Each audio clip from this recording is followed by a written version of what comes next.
네, 2021년 제32회 공인중개사 민법 및 민사특별법 해설 강의를 진행하겠습니다. 시험 보신 분들은 모두 합격하셨기를 바라고, 그다음에 지금 새롭게 공부하시는 분들은 이제 이 문제풀이를 통해서 어떻게 공부해야 되는지, 어떻게 정답을 골라내는지, 어떻게 공부하면 되겠는지 이런 것들에 대해서 힌트를 많이 얻으시기 바랍니다. 41번 문제 보시면 상대방 있는 단독행위에 해당하지 않는 것은 그랬어요. 근데 여기는 이제 제가 외우는 방법이 하나 있죠. 동철이가 상추에 취해 채무 면제를 했어. 이렇게 하고 있어요. 근데 그런 문법으로 보면 상추 하니까 이건 잘 되죠. 근데 요거는 잘 모르겠어요. 그런데 한 가지가 더 있어요. 우리 상대방 없는 단독행위가 있죠. 상대방 없는 단독행위를 저는 유죄, 상소 이렇게 했죠.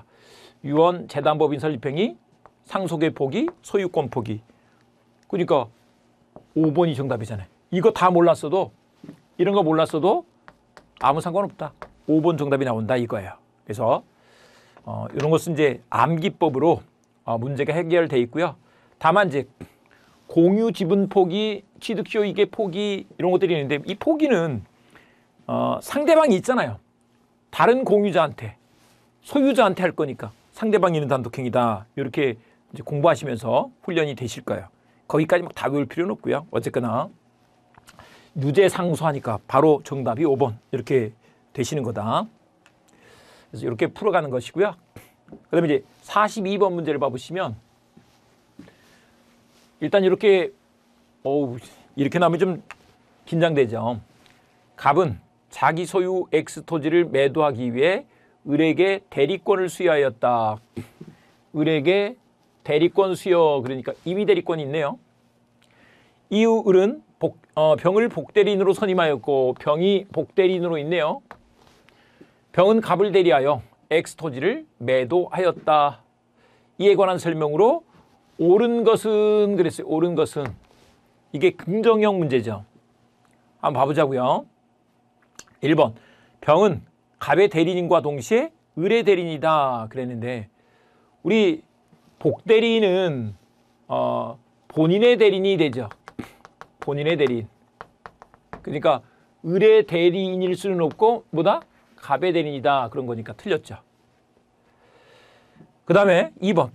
엑스토지의 매매 계약이 갖는 성질상 을에 의한 처리가 필요하지 않다면 병의 선임에 관하여 묵시적 승낙이 있는 것으로 보는 것이 타당하다 이렇게 했는데, 요거는 사실 많이 보던 내용은 아니에요. 대부분의 교과서에서 소개 안 한 내용들이기도 하죠. 근데 모를 때는 일단 한번 지나가 보자고요. 3번.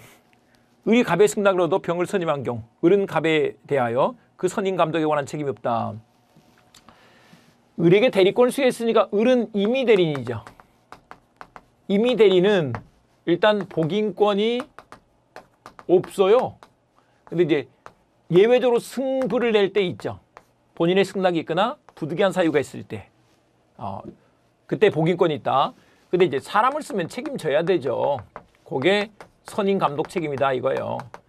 선임 감독 책임은 선임 잘 해야죠.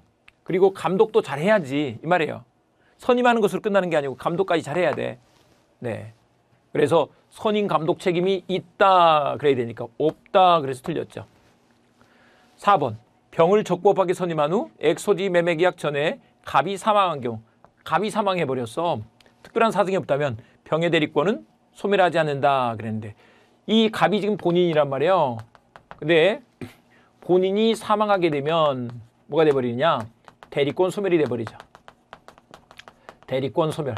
대리권 소멸 사유로서 이제 우리가 본사 이렇게 배웁니다. 본인이 사망하면 대리권이 소멸해버려. 근데 대리권이 소멸하면 복대리권은 대리권에 의존하는 권리니까 을이 선배고 병이 후배예요. 후배가 선배 덕에 일하고 있는 것이거든요. 대리권이 소멸해버렸잖아요. 그러면 병의 대리권도 소멸한다 이렇게 보는 게 맞죠. 그래서 틀렸고요.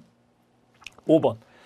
만일 대리권이 소멸된 을이 병을 선임하였다면 엑소디 매매에 대하여 민법 제119조에 의한 표현대리 법리가 적용될 여지가 없다. 근데 이 얘기를 했어요. 우리 복대리가 나오기만 하면 그냥 표현대리는 무조건 되는 거야. 복대리가 나오면 표현대리 되는 거야. 아니다 그랬으니까 틀렸죠. 이렇게 공부를 했단 말이에요. 그러니까 4개가 다 틀렸으니 2번이 정답이네. 이렇게 골라내면 된다는 거죠. 요건 이렇게 푸는 문제다. 간혹 이런 문제도 몇 문제가 있어요. 네, 이렇게 하는 것이다. 근데 이제 만약에 이게 내년에도 또 나왔다. 이제 그러면 이제 그때는 이미 이건 아는 거죠. 뭐냐 그러면 매매 계약이 갖는 성질에 의한 갖는 성질상 을에 의한 처리가 필요하지 않다면 다른 사람이 해도 괜찮아. 그러면 묵시적 승낙이 있었다. 이렇게 본다는 거예요. 그래서 2번 정답 이렇게 가겠습니다. 승낙 우리 묵시적으로 할 수 있는 거죠. 그래서 정답이 2번이고요. 그 다음에 43번. 행위 능력자 을은 대리권 없이 갑을 대리하여 보유하고 있던 매수인의 지위를 병에게 양도하기로 약정하고, 여기서 봤더니 행위 능력자 을이 대리권 없이 그랬으니까 무권 대리 행위를 한 거네요. 이에 병은 을에게 계약금을 지급하였다. 병이 을한테 계약금을 지급했네요. 을은 그 계약금을 유흥비로 탕진하였다. 이에 관한 설명으로 틀린 것은 그랬는데 1번 매수인의 지위 양도 계약 체결 당시 을의 무권 대리를 모른 병은 갑의 추인이 있을 때까지 계약을 철회할 수 있다. 손의자가 뭐 할 수 있다? 철회할 수 있다. 악의자는 철회를 못하죠. 네, 손의자는 철회할 수 있다. 근데 2번 병이 계약을 유효하게 철회하면 무권 대리 행위는 확정적으로 무효가 된다. 확정적 무효 이렇게 되죠. 처리가 되면. 무권 대리 행위는 유동적 무효인데 이게 철회가 있게 되면 이제 무효로 확정돼 버려. 확정적 무효로 바뀌어 버려. 이런 얘기예요. 3번 병이 계약을 유효하게 철회하면 병은 갑을 상대로 계약금 상당의 부당이득 반환을 청구할 수 있다. 근데 이제 요것도 기본적으로 얘기하지 않은 거지만 봐보세요. 을, 병, 갑 이렇게 돼 있는데 이 무권 대리 행위는 무효잖아요. 무효인데 계약금을 누구한테 준 거예요? 병이 을한테 준 거잖아요. 그러면 을한테 달라고 해야지 갑한테 달라고 하면 안 되는 거죠. 갑하고 계약을 맺은 게 아니잖아요. 그 돈이 지금 갑한테 간 게 아니죠. 그러니까 3번이 정답 이렇게 되겠습니다. 갑을 상대로 하면 안 돼. 이걸 을을 상대로 달라고 그래야지. 돈을 을한테 줬으니까. 그런 차원입니다. 4번에 병이 계약을 철회한 경우 갑이 그 철회 이유를 다투기 위해서는 을에게 대리권이 없음을 병이 알았다는 것에 대해 증명해야 한다. 우리 이제 알았으면 이게 철회를 못하는 거죠. 네, 해야 되는데 누가 증명을 해야 되느냐? 증명 문제는 주장자가 하는 거죠. 네, 근데 이게 갑이 증명 이렇게 되는 것이다. 증명은 주장자가 하는 것이다. 이 원리만 알면 되는 거네요. 수업 시간에 많이 한 얘기죠. 주장만 하면 안 되고 팩트를 갖고 와야 된다고. 팩트를 갖고 오는 게 증명이에요. 근데 야 막 주장해놓고 야 네가 증거 갖고 와. 그럼 말이 안 되잖아요. 그러니까 주장하는 사람이 증명해야 된다. 이런 얘기다. 5번 병의 계약 철회 전 갑이 사망하고 을이 단독 상속인이 된 경우 을이 선의 무과실인 병에게 추인을 거절하는 것은 신의 측에 반한다 그랬는데 봐보세요. 요게 지금 뭐냐 그러면 대리권 없이 그러니까 지금 여기서는 상속인이 됐다는 것은 뭐냐 그러면 그 사람이 그 집 아들 딸이다 이 말이에요. 옛날에 아들이 사고 친 그런 사건인데 아들 딸인데 이게 사망하고 단독 상속인이 돼버렸어. 아버지가 화병 나서 돌아가신 거죠. 이랬을 때는 왼수가 된 거야. 왼수가. 지가 팔아놓고 나중에 못 넘겨. 이런 건 한 입으로 두 말하는 거죠. 그래서 신의칙, 금반원의 원칙이라고도 합니다. 금반원의 원칙에 반한다. 한 입으로 두 말 하면 안 되는 거야. 이 말인 거야. 그래서 3번 정답. 근데 뭐 어쨌거나 3번에서 딱 골라버렸으면 되는데 어쨌거나 이건 좀 낯설면 아니 부당이득은 그걸 갖고 있는 게 부당할 때 정당하지 않을 때 돌려주는 건데 이걸 뭐요? 갑이 받지도 않았는데 무슨 부당이득이 있어. 이 말인 거죠. 네, 이렇게 되시고요. 그 다음에 44번. 의사와 표시가 불일치하는 경우에 관한 설명으로 옳은 것은 그랬는데요. 옳은 것은 1번. 통정의 표시의 무효로 대항할 수 없는 제3자에 해당하는지를 판단할 때 파산관자에는 파산 채권자의 일부가 선의라면 선의로 다루어진다. 1번이 맞는데 일단 파산관제인 이 사람은 제3자로 봐준다. 근데 파산관제인은 그 파산자의 그 재산을 관리하기 위해서 하는 것인데 파산 채권자를 위해서 있는 거예요. 그래서 파산 채권자 모두가 악의가 되지 않는 한은 선의로 다룬다는 거죠. 그래서 파산 채권자 일부가 선의야. 그러면 파산관제인은 선의로 다뤄진다라는 것이다. 근데 이것도 파산관제인도 사실 우리 시험에서 많이 나오지 않던 것인데 최근에 나오기 시작했고 이제 드디어 이제 정답으로도 물어보고 있죠. 그러면 이제 파산관제인은 중개사 시험에서 이제 좀 상수가 됐다. 약간 트렌드가 좀 약간 바뀐 거예요. 근데 어쨌거나 그렇다. 그 다음에 근데 그걸 몰라도 고를 수 있는 게 2번. 비진의 이사표시는 상대방이 표의자의 진위 아님을 알 수 있었을 경우 취소할 수 있다가 아니고 무효가 되죠. 무효다. 비진의 이사표시는 상대방과 통정이 없다는 점에서 이게 통정이 없다는 점에서 통정의 표시와 구별이 되지. 통정의 표시와 구별이 되지. 착오하고 구별되는 게 아니죠. 우리 이제 비통착사강에서 의사와 표시가 일치하지 않는 거, 그걸 알고 하는 것이 비진의 표시, 알고 상대방과 짜고 하는 것이 통정의 표시. 그러니까 짜고 요게 차이가 있는 거잖아요. 짜고가. 이제 모르고 하면 차고 이렇게 되는 거죠. 그래서 구분된다. 네, 틀렸고. 그 다음에 4번. 통정의 표시의 무효에 대항하려는 제3자는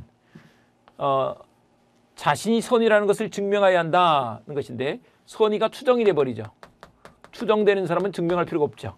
그거를 무효라고 주장하는 사람이 증명을 해야지 되는 거죠. 증명책임은 아주 쉽죠.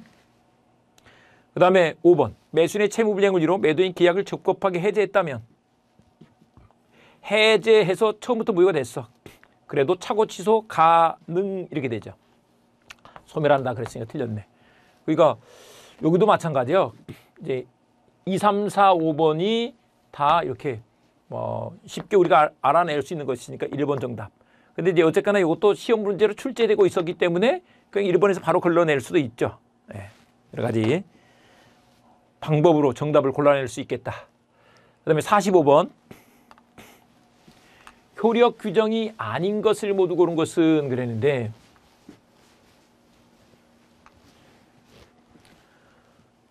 기억번 부동산 등기 특별조치법상 중간생략 등기를 금지하는 규정. 요거는 효력 규정이 아닌 것 그러면 단속 규정을 골라라 이 말인 거네요. 중간생략 등기를 금지하는 규정은 단속 규정이죠. 그래서 중간생략 등기가 이루어졌을 때 단속 규정 위반이 되지만 단속만을 할 뿐이지 거래 자체는 유효다 이렇게 하는 거죠. 그 다음에 공인중개사법상 개업공인중개사가 중개의뢰인과 직접 거래를 하는 행위를 금지하는 규정. 중개인과 직접 거래하는 거, 중개의뢰인과 직접 거래를 하는 거, 이것을 금지하고 있는데 이것도 단속 규정이죠. 이것도 드디어 이제 시험 문제로 나왔죠. 그 다음에 디귿번 공인중개사법상 개업공인중개사가 법령에 규정된 중개보수 등을 초과하여 중개보수 한도가 있단 말이에요. 네, 요거는 효력 규정이다. 그러니까 기억, 니은 요게 정답이 되겠네요. 4번 이렇게 되겠습니다. 뭐 이건 아주 그냥 평이한 문제들이죠. 많이 보는 것들이에요. 네, 이렇게 곤란할 수 있겠고, 그 다음에 46번 부동산 이중매매에 관한 설명으로 틀린 것은 1번 반사회적 법률행위에 해당하는 제2매매계약에 기초하여 제2매수인으로부터 그 부동산을 매수하여 등기한 손해지담자는 제2매매계약을 주장할 수 있다. 반사회적 법률행위로서 적극가담한 이중매매 요거잖아요. 그러면 무효인데 이 무효가 절대적 무효라는 거예요. 손해 제3자라고 해서 보호될 게 아니죠. 그러니까 1번 정답. 네, 손해 제3자가 보호될 것이 아니다. 절대적 무효니까 보호 안 돼. 1번 정답이다. 그 다음에 제2매수인이 이중매매 사실을 알았다는 사정만으로 제2매매 계약을 반사회적 법률에 해당한다고 볼 수 없다. 알았다는 것만 가지고는 안 그렇죠. 유효죠. 근데 적극 가담했을 때 적극 가담해야 무효가 된다. 이렇게 되죠. 그 다음에 3번 먼저 등기한 매수인이 목적 부동산의 소유권을 취득한다. 이중매매 계약은 유효니까 뭐 거기서 먼저 등기한 사람이 소유권 취득하는 게 맞죠. 먼저 등기한 사람. 그 다음에 4번 반사회적 법률에 해당하는 이중매매의 경우 제1매수인은 제2매수인에 대하여 직접 소유권 등의 말소를 청구할 수 없다. 직접 못하고 대비 행사를 해야지 되죠. 우리 이제 갑이 예를 들면 매도인, 을이 제1매수인, X매매, 그 다음에 갑이 병한테 이중매매 계약을 맺고 등기를 해줬다. 근데 이제 이게 무효라면 이 말이죠. 근데 을이 등기 청구권을 갖고 있지만 이것이 채권적 청구권이죠. 채 씨는 이렇게 다이렉트로 직접 못하고 갑을 대위해서 등기 말소를 청구할 수 있다는 것이다. 그래서 이제 민혈 강의를 듣는 분들은 채대위 이렇게 외우죠. 채대위. 채권자는 항상 대위야. 채 씨는 그냥 대위야. 네, 이렇게 되는 것이네. 직접은 아니다. 그 다음에 5번 부동산 이중매매의 법리는 이중으로 부동산 임대차 계약이 체결되는 경우에도 적용될 수 있다. 꼭 제2행위가 매매만을 말하는 건 아니에요. 임대차 계약일 수도 있는 거죠. 네, 이렇게 해주시고 그 다음에 47번 문제로 가겠습니다. 법률의 취소에 관한 설명으로 틀린 것은 했는데요. 1번 취소권은 투인할 수 있는 날로부터 3년 내에 법률에 관한 날로부터 10년 내에 행사해야 한다. 3년, 10년. 3년, 10년의 제척 기간이 있죠. 그 다음에 2번 취소할 수 있는 법률에 관해 법정 추이되려면 취소권자가 취소권의 존재를 인식해야 한다. 이거는 제가 많이 했는데 법정 추이는 이청경, 담양강 같은 뭐 이건 자세한 건 나중에 알기로 하고요. 그런 추인 사유가 있으면 법정 추인한 것으로 봐버리는데 인식을 집어넣게 되면 아니 인식은 머릿속에 있는 것인데 그걸 남들이 어떻게 아느냐고요. 알 수가 없지. 원래 임의 추인, 취소할 수 있는 게 추인이 되려면 알고 해야 돼요. 그러나 법정 추인에서 그 요건을 집어넣으면 난 몰랐거든요. 또 이렇게 나올 거 아니에요. 그래서 그건 안 된다 이 말이에요. 2번 정답이다. 3번 취소된 법률은 처음부터 무효인 것으로 본다. 취소권의 법적 성질은 형성권이다. 다 쉬운 것이고요. 그 다음에 5번도 마찬가지입니다. 자, 48번 가겠습니다. 표현 대리에 관한 설명으로 옳은 것은 그랬는데 여기도 옳은 것은이네요. 옳은 것은 본인이 타인에게 대리권을 수여하지 않았지만 수여하였다고 상대방이 통보한 경우 그 타인이 통보받은 상대방 외의자와 본인을 대리하여 행위를 한 때는 민법 제125조의 표현 대리가 적용된다. 평소에 많이 보던 건 아니에요. 일단 좀 지나가 보자고요. 2번 표현 대리가 성립하는 경우 과실상계 법률을 추정하여 본인의 책임을 경감할 수 있다. 과실상계는 표현 대리에서 할 게 아니야. 손해배상 사건에서만 한다니까. 그러니까 할 게 아니죠. 지금 이게 손해배상이 아니잖아요.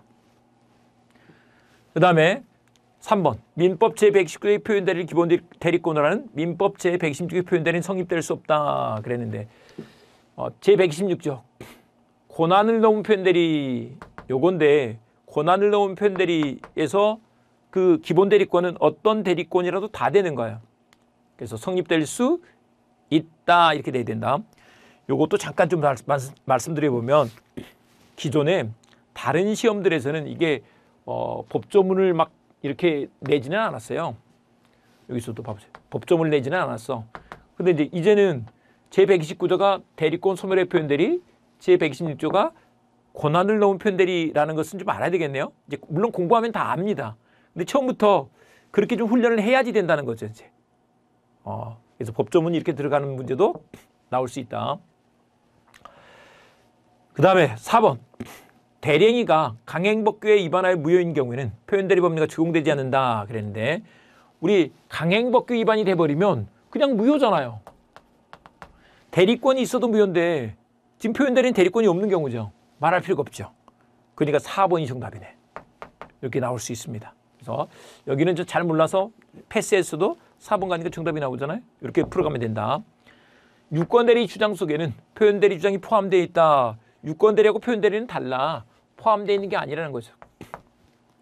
표현대리는 무권대리야. 성질이 완전히 다르다고. 그래서 4번 정답이다. 이렇게 볼 수 있겠습니다. 그 다음에 49번 문제로 가겠습니다. 법률행위 조건과 기한에 관한 설명으로 틀린 것은 했는데 1번 법정 조건은 법률행위 부관으로서 조건이 아니다. 어쨌거나 이게 조건은 법률행위니까 의사표시예요. 의사표시. 근데 법정 조건은 조건이 아닌 거지. 잘 몰라도 일단 한번 가보자고요. 2번 조건이 선량한 풍속 기타 사회 질서에 위반하는 것이면 이런 것을 불법 조건이라고 한다. 그 법률행위 자체가 무효가 되죠. 그 다음에 3번 조건부 법률행위는 조건이 성취되었을 때 비로소 그 법률행위가 성립한다 그랬는데 이게 성립하는 게 아니고 효력 문제가 되는 거죠. 조건은 효력에 관한 문제다. 성립에 관한 문제가 아니다. 네, 그래서 3번 정답이다. 요거를 많이 한 거죠. 기해무 불정문제, 불정무 이렇게 풀어가는 거예요. 그 다음에 우리 조건은 장래 발생할 것이 불확실한 사실인 거예요. 그러니까 과거 사실은 조건이 아닌 거죠. 네. 3번에서 바로 정답을 꼽을 수 있겠습니다. 그 다음에 50번 문제로 가시는데 50번에 법률행위 무효에 관한 설명으로 옳은 것은 했는데요. 옳은 것은 1번 무효인 법률행위 추이는 그 무효원이 소멸한 후에 하여야 그 효력이 인정된다. 무효원이 소멸한 후에 해야지 되죠. 이게 무효원이 있는데 추인한다고 추인이 되는 게 아니잖아요. 그러니까 강행법규 위반이나 반사회질생이나 불공정한 법률행위는 추인에 의해서 유효가 될 수 있는 게 아니야. 네, 이렇게 됩니다.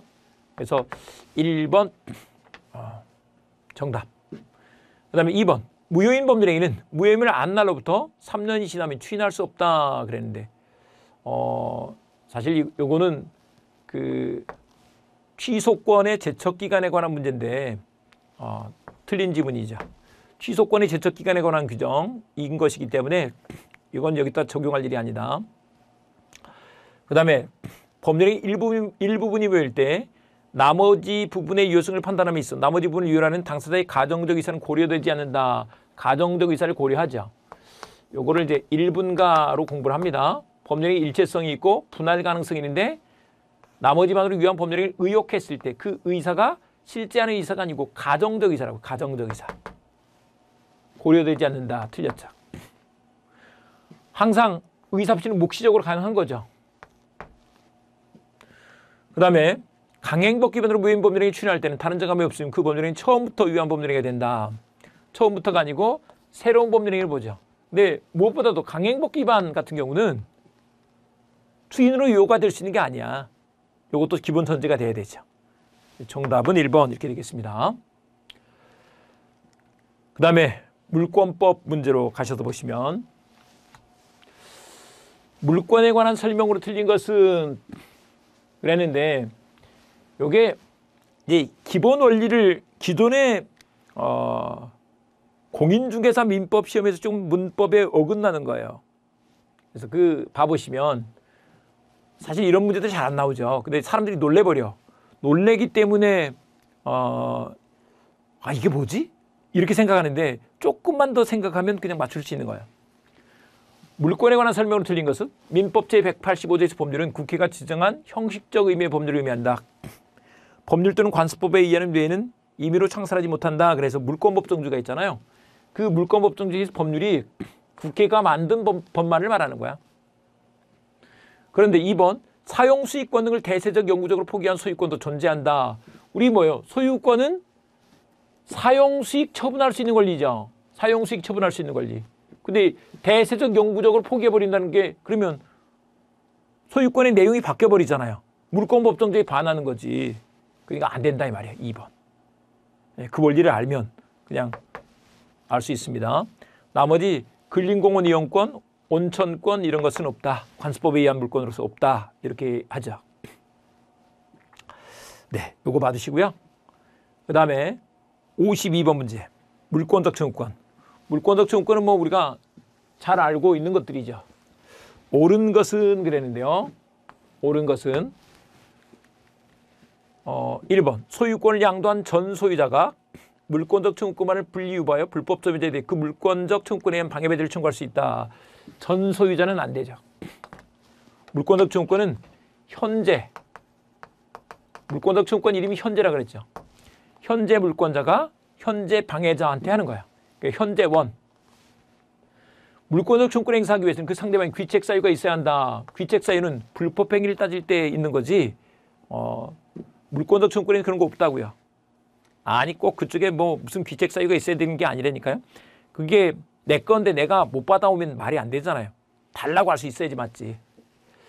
그 다음에 3번 지나가고요. 4번 소유권에 기한 물권적 청구권은 그 소유권과 분리하여 별도의 소멸시의 대상이 된다. 물권적 청구는 소멸시 안 걸린다 그랬죠. 그렇죠. 5번 소유권에 기한 물권적 청구는 그 소유자가 소유권을 상실하면 더 이상 인정되지 않는다. 5번이 맞는 얘기네. 예. 이게 항상 소유권을 갖고 있어야 돼. 상실하면 없는 거라고요. 현재 물권자가. 물권적 청구권은 물권에 의존해. 이런 얘기 했습니다. 물권하고 청구권 두 개가 있는데 그거를 적자를 넣어서 붙였다고요. 물권적 청구권 이렇게 붙였다고. 그래서 이게 항상 현재 물권자가 행사할 수 있는 것이다. 이렇게 된다. 네, 이렇게 되고요. 그 다음에 53번 등기 청구권에 관한 설명으로 옳은 것을 모두 고른 것은 옳은 것인데 기억번에 등기 청구권이란 등기 관리자와 등기무자가 함께 국가에 등기를 신청하는 공법상의 권리다. 이게 등기 청구권이 아니고 등기 신청권이죠. 우리 이제 매도인 갑과 매수인 을이 X 매매를 해서 소유권을 넘겨받으려면 등기를 해야 되는데 이때 등기하기 위해서 등기소에 가서 여기가 등기소요. 공동 신청을 해야지 돼요. 등기 관리자와 등기무자가 같이 신청을 해야 등기의 진정성이 보장되죠. 그래서 인정되는 권리다. 근데 이건 공법상의 권리가 맞죠. 근데 같이 신청을 해야 되는데 등기무자가 협조하지 않으면 안 되죠. 그때 나오는 것이 등기 청구권이다. 이거죠. 근데 이거는 갑을 사인들 간의 권리니까 사법상 권리가 되죠. 그래서 기억번 틀렸고 니은번 부동산 매수인 그 목적으로 인도받아 이를 사용 수익하고 있는 이상 그 매수인의 등기 청구권은 시효로 소멸하지 않는다. 네, 이 등기 청구권은 원래 채청이니까 소멸시에 걸리는 거지만 인도받아 사용 수익하고 있어. 인도받아서 사용 수익을 하고 있어. 그럼 소멸시에 걸리지 않는다. 그러다가 처분했어. 이런 경우에도 소멸시에 걸리지 않는다. 이렇게 된다는 거죠. 소멸시에 걸리지 않는다. 네, 이렇게 됩니다. 그래서 니은번 맞고요. 디귿번에 취득 시효 완성을 위한 소유권 등기 청구권은 시효 완성 당시의 등기 명인이 동의해야만 양도할 수 있다 그랬는데 이게 등기 청구권 양도인 거잖아요. 근데 취득 시효에서는 그런 동의가 필요 없어. 그래서 그냥 양도해서 할 수 있어. 매매에서는 안 되죠. 매매에서는 그렇게 안 되지만 취득 시효에서는 돼. 매매에서는 안 되지만 취득 시효에서는 돼. 이렇게 된다. 네, 이렇게 되기 때문에 니은번만 맞다. 정답은 2번 이렇게 되겠습니다. 자, 54번. 청구권 보존을 위한 가등기에 관한 설명으로 틀린 것은 그랬는데 우리 가등기된 소유권자등기 청구권은 가등기에 대한 부기등기 방법으로 타인에게 양도될 수 있다. 가등기의 부기등기 이게 가능하다. 가등기가 가능하다. 그 다음에 2번 정지조건부 청구권을 보존하기 위한 가등기도 허용된다. 이 채권적 청구권을 보존하기 위해서 가등기하는 게 되죠. 허용된다. 그 다음에 3번 가등기에 기한 본등기 절차에 의하지 않고 별도의 본등기를 격려받은 경우 제3자 명의로 중간 처분의 등기가 있어도 가등기에 기한 본등기 절차 이행을 구할 수 없다. 사실 이거는 교과서들에 잘 소개되어 있지 않은 건데 일단 정답이 되긴 했습니다. 근데 이걸 몰라도 일단 하나 해보자고요. 가등기는 물권적 청구권을 보존하기 위해서 하는 게 아니죠. 여러분들이 이제 공시법에서도 열심히 공부했으니까. 그 다음에 5번 소유권 이전 청구권을 보존하기 위한 가등기에 기한 본등기를 청구한 경우 가등기 후 소유자가 변경되더라도 가등기 당시의 등기 명의를 상대로 하여야 한다. 이거 맞죠? 그런데 요거요. 갑과 을 간에 이렇게 가등기를 해두고 그 다음에 갑이 병한테 X를 팔고 등기를 넘겨줘 버렸어. 이랬을 때 이제 가등기에 의해서 본등기를 하게 되면 순위 보존의 효력에 따라서 을이 소유권을 취득하게 될 거죠. 그리고 병의 등기는 직권 말소가 될 거예요. 근데 가등기에 의해서 본등기를 하기 위해서 등기 청구권 문제가 생기는데 이 등기 청구권의 성질이 채권적 청구권인 거죠. 아직 등기하기 전이니까 채권적 청구권이다. 그랬을 때 이런 걸 채권적 청구권은 을이 갑에게 하는 거예요. 을이 갑에게 이렇게 하는 것이다. 오직 그 사람. 네, 이렇게 됩니다. 근데 이제 그렇게 되면 이렇게 등기가 넘어가면 이 병의 등기는 직권 말소가 돼야 되죠. 그게 뭐냐? 요거야. 중간 처분의 등기가 있어. 만약에 봐보세요. 가등기에 기한 본등기 절차에 의하지 않고 별도의 본등기를 격려받았어. 근데 어쨌거나 우리 소유권을 가지고 왔대. 요 등기하고 상관없이. 그러면 뭐 이 등기 청구는 없어지는 게 맞죠. 내 거 됐는데. 근데 이게 뒤에 뭔가 딸렸어. 제 수업을 들었던 분들은 압니다. 뭔가 따라와. 세컨드가 있어. 그러면 걔를 없애야 될 거 아니에요. 없애야 되니까 내가 없어지면 안 되지. 그런 원리인 거죠. 그래서 요걸 없애야 되니까 중간 처분. 이게 중간 처분이에요. 중간 처분 이 등기를 말소해야 되니까 가등기에 의해서 본등기를 해야 이게 말소가 돼서 없어질 거 아니에요. 그래서 그러기 위해서 가등기에 의한 본등기 절차 이행을 청구할 수 있다. 이렇게 한다는 거예요. 없다가 그래서 틀리게 된 거다. 기존의 문장에서 안 봐서 그렇지 공부는 다 한 거예요. 네. 조금 54번은 민법 시험에서는 덜 나오는 문제인데 나왔기 때문에 좀 당황했을 수는 있다. 근데 이제 이 원리를 아신 분들은 풀었을 수 있다. 네, 이렇게 되겠고요. 55번. 이제 제가 강조 많이 했던 그 소수 지분권자 문제가 이렇게 나왔는데 갑을병은 엑스토지를 각 2분의 1, 4분의 1, 4분의 1의 지분으로 공유하고 있다. 여기 보니까 다 과반수 지분권자는 아무도 없죠. 2분의 1 반수, 4분의 1, 4분의 1이니까 여기는 또 소수 지분권자가 되네요. 이에 관한 설명으로 옳은 것은 그랬어요. 을이 엑스토지에 대한 자신의 지분을 포기한 경우 을의 지분은 갑병에게 균등한 비율로 아니죠. 지분 비율로 가야 되죠. 지분 비율로. 그래야 이 비례해서 받아야지 지분이 안 달라질 거 아니에요. 지분이 달라져 버리면 안 되지. 그래서 1번 틀렸다. 2번 당사자 간에 특약이 없는 경우 갑은 단독으로 엑스토지를 제3자에게 임대할 수 있다 그랬는데 임대하는 것은 관리행위죠. 관리행위인데 관리행위는 이게 지분의 과반수 결의가 있어야 돼요. 지분의 과반수. 근데 갑은 과반수는 아니고 반수만 됐잖아요. 2분의 1이니까 2분의 1을 넘어야 되죠. 그 과자가 지날 과자다. 그래서 지나야 돼. 그러니까 틀렸네. 그 다음에 건물을 신축하는 거 요거는 처분행위죠. 그러니까 전원이 다 참여해야 돼. 전원이. 그러니까 갑을만 가지고는 안 되죠. 병까지 다 와야 되죠. 4번 갑을병이 엑소지의 관리에 관한 특약을 한 경우 관리 특약을 했어. 그러면 요거는 특정 승계인에게도 승계가 되죠. 4번이 정답이네. 기존에 나왔던 문제죠.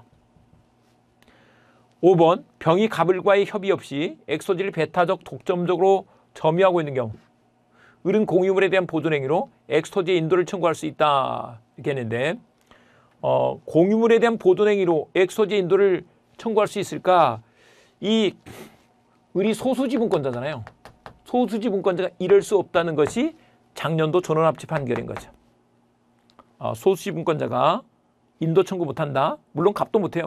갑도 과반수 지분권자가 아니니까 관리권이 없어요. 정답은 4번이다. 명백하고요. 그 다음에 56번 가서 보겠습니다. 56번. 소유권에 관한 설명으로 틀린 것은 그랬는데요. 1번 기술적 착오로 지적도상의 경계선이 진실한 경계선과 다르게 작성된 경우 그 토지의 경계는 실제의 경계에 따른다. 이거 맞는데 기존의 민법 시험에서는 안 나온 거죠. 근데 여러분 이제 지적법 공부를 하니까 좀 아실 수 있는 것이고요.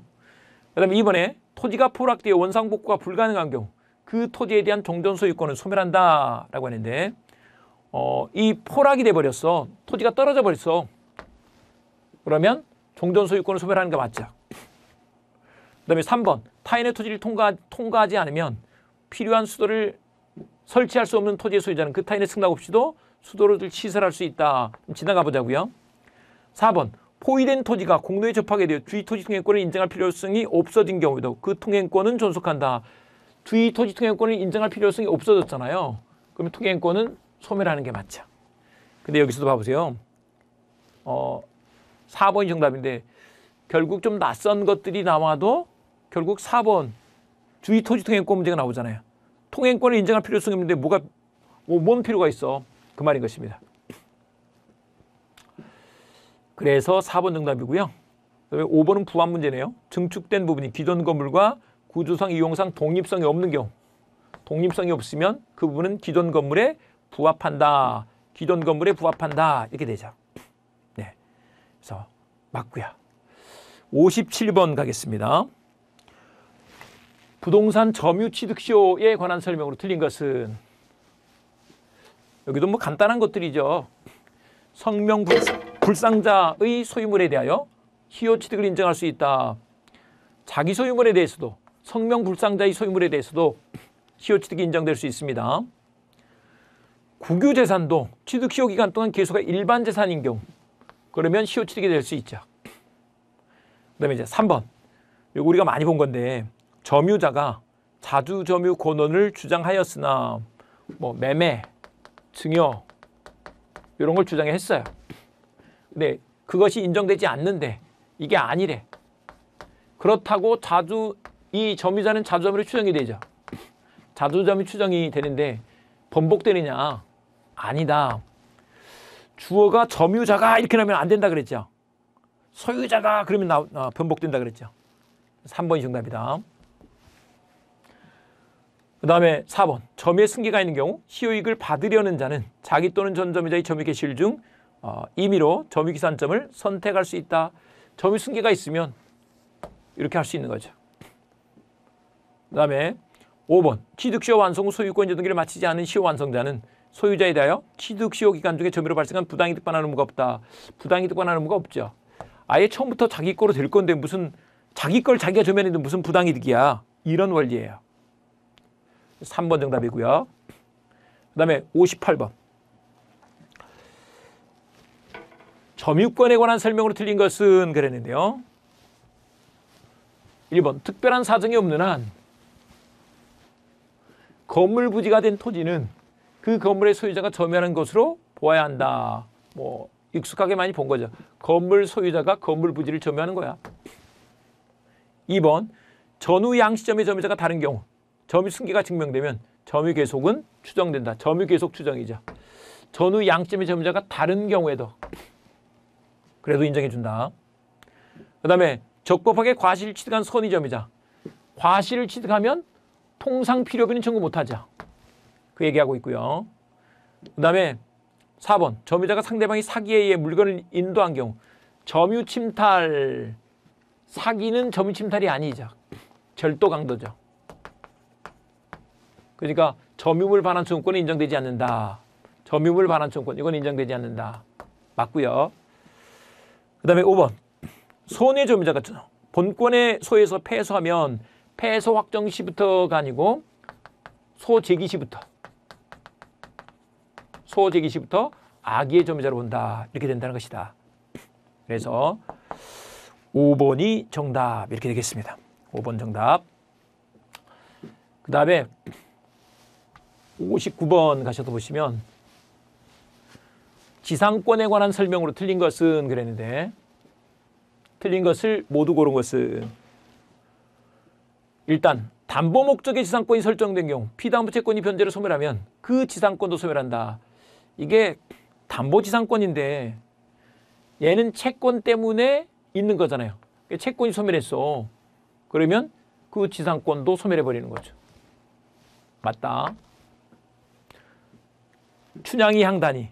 춘향이가 있어야 향단이가 있는 거야. 그러니까 채권 때문에 지상권이 있단 말이야. 저당권이 중간에 빠졌습니다만은 그러니까 채권이 없으면 지상권도 없는 거죠. 니은번 지상권자의 지료지급 연체가 토지 소유권의 양도 전후에 걸쳐 이루어진 경우 토지 양수인은 자신에 대한 연체 기간이 2년 미만이라도 양수인에 대해서 2년이 돼야 되죠. 미만이면 안 되죠. 그래서 니은번 틀렸다. 그 다음에 디귿번 분묘기지권을 시효취득한 자는 토지 소유자가 지료를 청구한 날부터 이게 올해 나온 전원합체 판결이죠.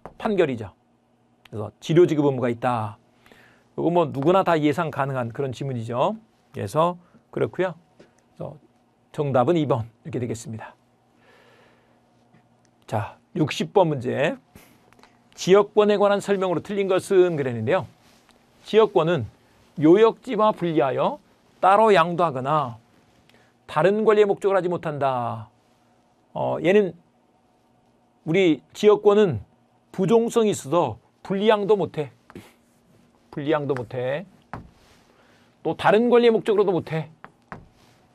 2번 1필의 토지 일부에는 지역권을 설정할 수 없다 그랬는데 이 1필의 토지 일부 지역권 설정 이런 것이니까 요건 승역지를 말한다. 승역지는 일부라도 되는 거죠. 없다 그랬으니까 틀렸죠. 그래서 2번 정답 이렇게 될 것이고요. 그 다음에 이제 3번은 불가분성이죠. 요역지 공유자 중 1인이 지역권을 취득하면 다른 공유자도 취득한다. 네, 되고요. 그 다음에 지역권에 기한 승역지 반환청구권. 우리 저 지역은 점유하는 권리가 아니죠. 그래서 반환청구권은 없다 이렇게 된다. 5번도 뭐 많이 본 것들이죠. 이번 시간 여기까지 하고요. 다음 시간에 61번부터 같이 공부해 보도록 하겠습니다.